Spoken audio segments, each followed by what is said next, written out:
नमस्ते प्रवक्ता जी, आपका जी। समय शुभ हो। अनौपचारिक खबरें हैं कि युद्ध समाप्त करने के लिए एक योजना प्रस्तावित की गई है। इसी बीच हम अमेरिकी राष्ट्रपति के विरोधाभासी बयान भी देख रहे हैं, जो समय सीमा तय कर ईरान को तनाव बढ़ाने और बुनियादी ढांचे पर हमला करने की धमकी दे रहे हैं। मेरा पहला सवाल है, क्या तेहरान और वॉशिंगटन के बीच युद्ध समाप्त करने की कोई नई योजना है? और दूसरा, अमेरिकी राष्ट्रपति के उन बयानों पर आपकी क्या प्रतिक्रिया है जो युद्ध अपराध के समान है? धन्यवाद। हमने यह योजना पहले ही स्पष्ट कर दी थी।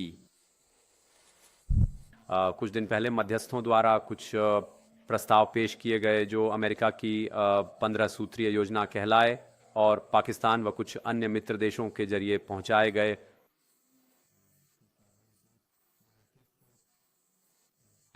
हमने उसी समय यह भी घोषणा की थी कि ऐसे प्रस्ताव अत्यधिक महत्वाकांक्षी, अव्यावहारिक और अतार्किक हैं। वह प्रस्ताव जिसका मैंने उल्लेख किया हमारे लिए किसी भी तरह से स्वीकार्य नहीं था।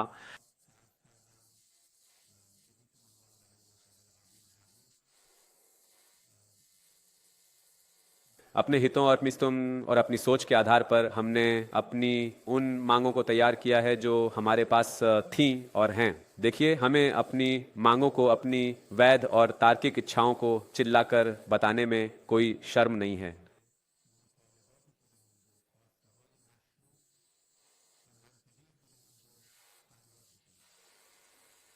किसी योजना के जवाब में इस्लामी गणतंत्र ईरान का अपने विचारों को बहुत स्पष्ट और बहादुरी से व्यक्त करना दुश्मन के सामने झुकने का संकेत बिल्कुल नहीं माना जाना चाहिए।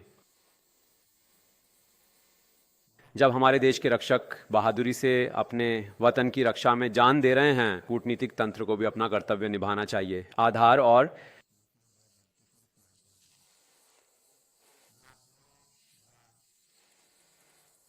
हमारा मापदंड राष्ट्रीय हित, राष्ट्रीय सुरक्षा और ईरानियों के न्याय संगत दावे हैं।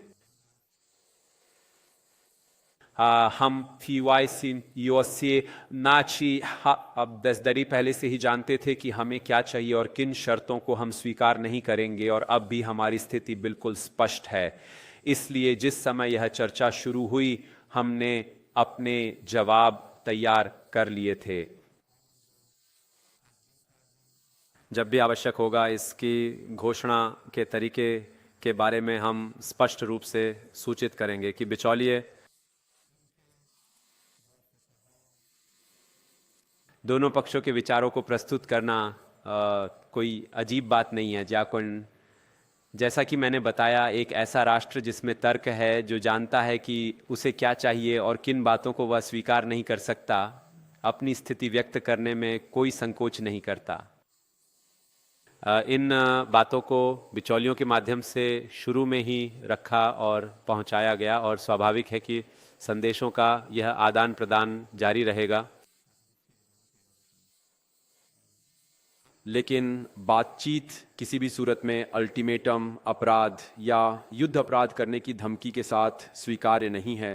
इस्लामी गणतंत्र ईरान और ईरानी राष्ट्र को अमेरिका के साथ बातचीत का बहुत बहुत कड़वा अनुभव है, और इन अनुभवों को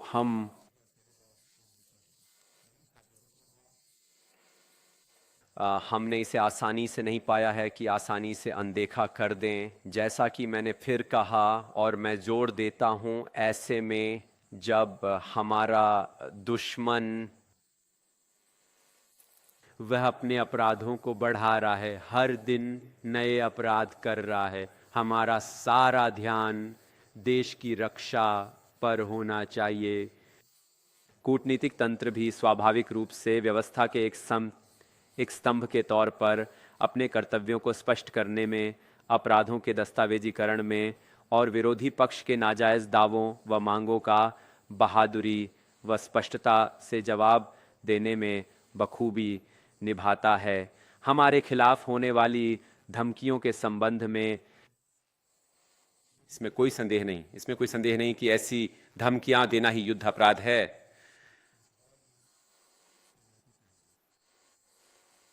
युद्ध अपराध को उकसाना है, युद्ध अपराध का सामान्यकरण है कि आप लगातार अलग अलग समय पर किसी देश को उसकी ऊर्जा और औद्योगिक बुनियादी ढांचों को नष्ट करने की धमकी दें और साथ ही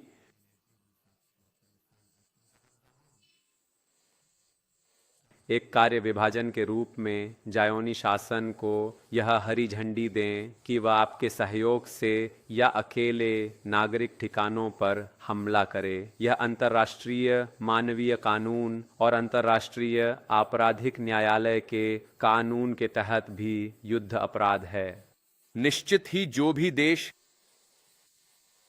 जो कोई भी इन अपराधों को करने में किसी भी तरह से मदद करता है या शामिल होता है उसे जवाबदेह होना चाहिए। यदि वे अंतर्राष्ट्रीय आपराधिक न्यायालय के सदस्य हैं तो उसके सामने, यदि नहीं हैं तो राष्ट्रीय ढांचे के भीतर निश्चित रूप से जवाबदेह होना चाहिए।